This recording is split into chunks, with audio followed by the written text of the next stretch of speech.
श्री शिवाय नमस्तुभ्यम। 11 मार्च को है मंगलवार की प्रदोष, जिसे कहा जाता है भौम प्रदोष, और 13 मार्च को है पूर्णिमा तिथि। जी हाँ, और इस दिन होता है होलिका का दहन। जी हाँ, तो बहुत ही विशेष दिन है दोनों दिन, और दोनों दिन के करने वाले बहुत ही विशेष उपाय गुरु जी पंडित जी प्रदीप मिश्रा जी द्वारा बताए गए हैं। जी हाँ, इन उपायों को कर आप अपनी मनोकामना को जल्दी पूरा कर सकते हैं। जी हाँ, तो अगर आपने काफ़ी उपाय कर लिए और अभी तक आपकी मनोकामना पूरी नहीं हुई है, तो ये दोनों दिन बहुत ही शुभ है। दोनों दिन अलग अलग उपाय करना है और मौका देख के आप कर ही लीजिएगा। जी हाँ, क्योंकि साल में एक ही बार ऐसा मौका मिलता है होलिका दहन की रात्रि का। जी हाँ, जो कि सिद्ध रात्रि रहती है। इस सिद्ध रात्रि में हम जो कोई भी उपाय, जो कोई भी कह सकते हैं कि जो कुछ भी उतारा वगैरह करते हैं, जो कुछ भी उपाय वगैरह करते हैं, तो वो सक्सेस जाता ही जाता है। तो बहुत ही विशेष उपाय है जो आप 11 और 13 मार्च को कर सकते हैं। तो चलिए वीडियो शुरुआत करते हैं। स्वागत है मोदिती व्लॉग चैनल पर। अगर आप लोगों ने अभी तक चैनल को सब्सक्राइब नहीं कर रखा है तो प्लीज़ चैनल को सब्सक्राइब कीजिएगा और कमेंट में श्री शिवाय नमस्तुभ्यम हर हर महादेव अवश्य लिखिएगा। 11 मार्च को है मंगलवार की प्रदोष, भौम प्रदोष। जी हाँ, इस दिन करने वाला ये बहुत ही विशेष उपाय है। पहला उपाय, यह उपाय आपको 11 मार्च मंगल प्रदोष के दिन करना है। यह विशेष उपाय संतान प्राप्ति के लिए, जिनकी शादी को कई वर्ष हो चुके हैं फिर भी संतान की प्राप्ति नहीं हुई है, बहुत परेशान से रहते हैं, तो एक बार संतान प्राप्ति के लिए आप यह उपाय कर सकते हैं। शादी को कई वर्ष हो गए फिर भी संतान की प्राप्ति नहीं हो पाई है, तो एक बार यह उपाय करके अवश्य देखिएगा। भौम प्रदोष के दिन, प्रदोष काल में यह उपाय करना है आपको। जी हाँ, आपको क्या करना है, एक माटी का दीपक लेना है। वो दीपक आपके घर का जो दीपक हो वही उपयोग में लीजिएगा, और उस दीपक में आपको 2 लंबी बाती रखनी है। हमेशा हम क्या करते हैं, 2 बाती को एक बनाते हैं, पर इसमें ऐसा नहीं करना है। इसमें अलग अलग 2 बाती आपको लेना है। एक ही दीपक में 2 बाती रखेंगे, आप वीडियो में देख सकते हैं। उसमें भरना है हमें घी आपको गाय माता का लेना है। भैंस वाला जो मार्केट वाला जो घी आता है वो नहीं लेना है। आपको ओनली गाय माता का शुद्ध देसी घी का उपयोग करना है। पति और पत्नी दोनों को जोड़े से जाना है शिवालय, साथ में जाए, दीपक को हाथ में रख के लेकर जाए पत्नी, और दोनों पहुंचकर महादेव का हाथ जोड़ते हुए, बाबा से प्रार्थना करते हुए उस दीपक को पति और पत्नी दोनों साथ में प्रज्वलित कर दीजिए। ये 2 बाती है, तो क्या करें, माचिस की गाड़ी पत्नी पकड़ ले और पति पीछे से हाथ लगा ले। ऐसे करके आपको दोनों दीपक की बाती को प्रज्वलित कर देना है, और अपने दिल की जो भी बात है, यानी संतान प्राप्ति के लिए महादेव से प्रार्थना कीजिए। पति और पत्नी दोनों साथ में जाएं। पर मुझे कमेंट आ जाता है कि दीदी पति हमारे बाहर रहते हैं जॉब के सिलसिले में, तो क्या पत्नी अकेले कर सके। अब देखिए, और सच में ऐसा कारण बैठा हुआ है कि पति दूर है और प्रदोष काल में नहीं आ सकते हैं प्रदोष के दिन उपाय करने के लिए, तो फिर पत्नी कर सकती है, और पत्नी कहीं किसी कार्य में व्यस्त है तो पति भी कर सकते हैं इस विशेष उपाय को। तो बहुत ही विशेष उपाय है संतान प्राप्ति के लिए भौम प्रदोष के दिन, यानी कि 11 मार्च को आप कर सकते हैं। दूसरा उपाय, कोई भी मनोकामना हो, दिल की कोई बात हो जो बाबा से आप कहना चाहते हैं। जी हाँ, काफ़ी समय हो गया बाबा नहीं सुन रहे हैं। जी हाँ, जैसे कि विवाह नहीं हो रहा है, नौकरी नहीं लग पा रही है, गवर्नमेंट जॉब नहीं लग पा रही है, तरक्की नहीं मिल पा रही है, प्रमोशन नहीं हो रहा है, बहुत परेशान से हो गए हैं, तो भौम प्रदोष के दिन यानी कि 11 मार्च के दिन आप यह उपाय अवश्य कीजिएगा। देखिए, प्रदोष के दिन, प्रदोष काल का जो समय रहता है, ये सारे समय से बहुत ही विशेष और अच्छा समय रहता है, तो कोशिश करके प्रयास कीजिएगा प्रदोष काल में ही आप इस उपाय को कीजिएगा। आपको 1 कलश जल लेना है, साथ में आपको लेना है 1 बेलपत्री, 1 कनेर का पुष्प, पीला कनेर, सफ़ेद कनेर नहीं, पीला कनेर, जो आपको अब रोड पे निकलेंगे तो चौराहे पर, आसपास ट्रैफिक सिग्नल के आसपास, यहाँ पर ही इस तरीके के झाड़ लगे रहते हैं। तो कनेर का पुष्प पीले वाला, 1 बेलपत्री और 1 समी पत्र। जी हाँ, मात्र 1 समी पत्र, ये लेकर आपको जाना है शिवालय। शिवालय पहुंचकर सबसे पहले आपको महादेव के ऊपर 1 लोटा जल समर्पित कर दीजिए।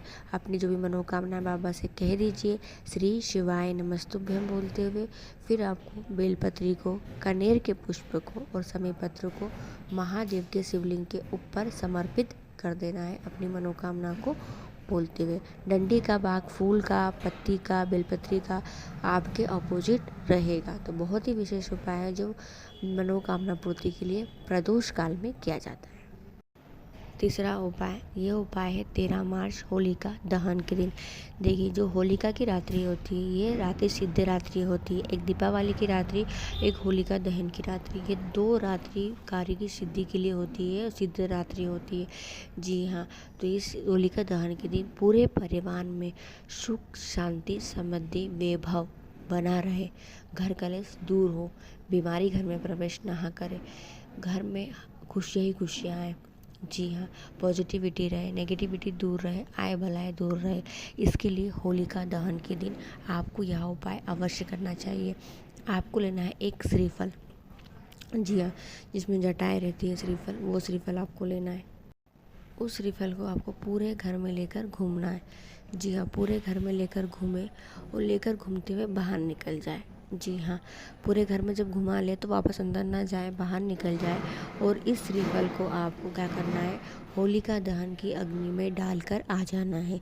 जी हाँ, पर देखिए, होलिका दहन होता है रात्रि में, पर रात्रि में आप लोग सो जाते हैं या घर से दूर होता है तो आप रात्रि में नहीं जा पाते हैं। तो आप क्या करें, उस श्रीफल को शाम के समय जब होलिका का मंडप सज जाएगा तब आपको शाम के समय घर की परिक्रमा लगाते हुए उस श्रीफल को जब भी रख कर आप आ सकते हैं। जी हाँ, उसी समय आप रख कर आ जाइए और जब होलिका दहन होगा तो नारियल भी प्रज्वलित हो जाएगा, जल जाएगा उसके अंदर। चौथा उपाय, यह उपाय है जिन बच्चा या बच्चों का विवाह नहीं हो रहा है। जी हाँ, उम्र को काफ़ी वर्षों मतलब उम्र काफ़ी बढ़ चुकी है और रिश्ते नहीं आ रहे हैं, बिल्कुल बंद सा हो गया है रिश्ते आना। जी हाँ, कुछ समझ नहीं आ रहा है। बच्चे की उम्र, लड़की की उम्र 34 साल हो गई है, 36 साल हो गई, 40 साल हो गई है, लड़के की उम्र बढ़ती जा रही है और बहू नहीं आई है, जमाई नहीं मिल पाया है, तो बहुत परेशान से हो रहे हो। तो विवाह के लिए होलिका दहन के दिन ये उपाय किया जाता है, बहुत विशेष उपाय है। जी हाँ, आपको लेना है 5 हल्दी की गांठ, खड़ी हल्दी।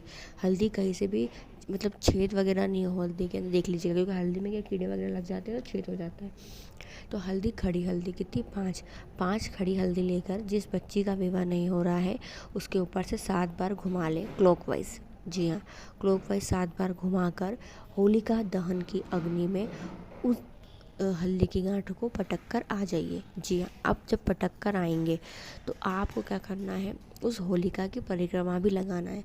तो कम से कम 7 परिक्रमा, 5 परिक्रमा अवश्य लगा लीजिएगा। इतनी नहीं लगा सकते तो 1 परिक्रमा तो अवश्य लगा लें। तो बहुत विशेष उपाय है जो होलिका दहन के दिन रात्रि में किया जाता है। ये कोई साधारण रात्रि नहीं होती है, मैं फिर से कह रही हूँ, होलिका दहन की रात्रि सिद्ध रात्रि है, तो यह विवाह के लिए उपाय आप कर सकते हैं। 5वां उपाय, यह उपाय है घर में शांति लाने वाला। जी हाँ, यदि घर में बहुत अशांति रहती है, लड़ाई झगड़े होते रहते हैं, जी हाँ, घर में बिल्कुल भी कैसे खुशहाल माहौल नहीं है। जी हाँ, और बहुत परेशान से हो गए, सबकी इच्छा होती है कि घर में हमेशा अच्छा माहौल बना रहे, खुशहाल माहौल बना रहे, लड़ाई झगड़े ना हो। तो उसके लिए आप यह उपाय कर सकते हैं। अगर सास बहू बहुत लड़ती रहती हैं या देवर जेठ में लड़ाई हो रही है, पति पत्नी लड़ते रहते हैं, नहीं चाहकर भी लड़ाई हो जाती है, तो आप यह उपाय अवश्य कीजिएगा प्रदोष के दिन या फिर होलिका दहन के दिन। 1 लोटा जल भरिएगा, 1 कलश जल भरिएगा, भर कर उस कलश को अपने घर के मटके के पास रख दीजिए। मटका नहीं हो तो जो पीने के बर्तन वगैरह रखते हैं तो वहाँ पर आप रख सकते हैं। जी हाँ, वहाँ रख दीजिए। फिर 5 मिनट बाद भर के रख दिया, 5 मिनट बाद क्या करो, उस कलश पर 1 हल्दी की और 1 कुमकुम की बिंदी लगा दो। जी हाँ, उसी कलश पर, जो कलश भर के रखा है ना आपने, उस कलश पर ही 1 हल्दी और कुमकुम की बिंदी लगा दो। उस कलश को उठाओ और सीधे हाथ से उस कलश के ऊपर हाथ रख दो, यानी कि उसका जो कलश का मुंह होता है, उस कलश के मुंह के ऊपर सीधा हाथ रख दीजिए और उसे ढक करके आपको पूरे घर में घूमना है।